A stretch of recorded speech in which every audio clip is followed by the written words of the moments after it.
台湾无伫喙脣皮顶，伫耳孔边。台湾人袂当无了解的台湾故事甲历史，请听阿正先的一一说来。阿正先的讲台湾。各位听众朋友，大家平安顺遂啊！今仔日呢，这集呢，咱继续要来甲大家开讲有关千金铺。咱顶一集呢有讲到千金铺的一寡相关的这个知识，咱正式呢要伫这集呢，甲大家报告伊的内容。咱首先来介绍呢这个第一章，咱甲讲叫做大话头书文哈，就是讲伊要介绍一本的这个简单的一个介绍哈。伊内底内容是安尼讲的哦，伊讲吼，字是随身宝，财是国家珍，一字值千金，千金难买圣贤心，历手作算用苦心，创结这字值千金，劝人读书着认字，看得来写得去，百般货物都有字，件件货物都书记，记得物件写得来，便是伶俐不期待。这是伊的所有人讲的大话头啦。伊这内容是安尼写的啦吼，伊讲吼，字是随身宝，财是国家珍。这字吼，伫伊的意思内底讲指知识啦，指学问。这个知识学问吼，是随身的宝贝。善者的呢，因为捌字，所以呢会当安那好业。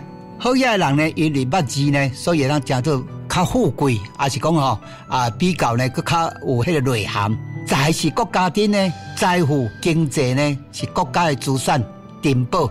国家因为经济好，所以富强；因为富强，所以伊嘛会当相对呢提升国民的素质，甲国家的竞争力。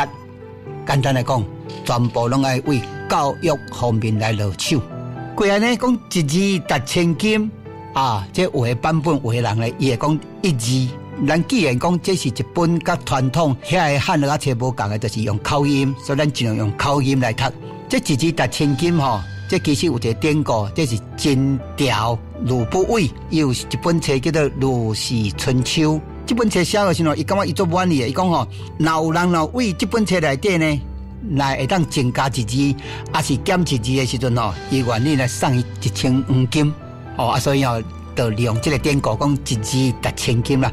千金难买圣贤心，这个千金难买呢，有人会读做难买难买这咱而家就无要苛刻这，就讲品德足高尚的人，有超凡的才智的人，千金指当然是指金银财宝咯，无法度买到圣贤的修养，买到圣贤的内涵，买到圣贤的这个境界。历手作算用苦心，历手这是一样的人名啦。听讲是皇帝这个史官伊介重的嘛，伊发明算盘啦。历史上咧嘛讲伊是第一个创造这个算术的啦。用其他话来讲就是数学啦伊非常的用苦心来发明这个物件啦创结这字值千金伊介重要的就是嘛，就是咱目前这个汉字是伊创作的啦。当然啦，实际上来讲，伊无可以创作啦。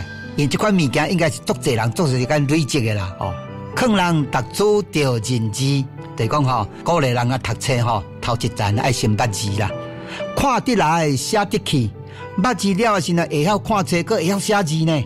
百般货物都有字，货物有人会读做货物，有人读的时你莫讲伊对甲毋对，无啥物对甲毋对讲任何货品、任何商品拢有伊的名称，件件货物都书记逐项货品呢拢需要记录，因为嘴是风，笔是钟你无记来时阵会袂记一字记得物件写得来，这物件有人读做物件物件拢可以。物件呢记会条，字个会晓写，便是伶俐不期待。就讲有知识了后，捌字了是呢。安尼人都会较挑骨伶俐兼美称精工。好因为今天时间的关系，咱就进行到这，多谢大家。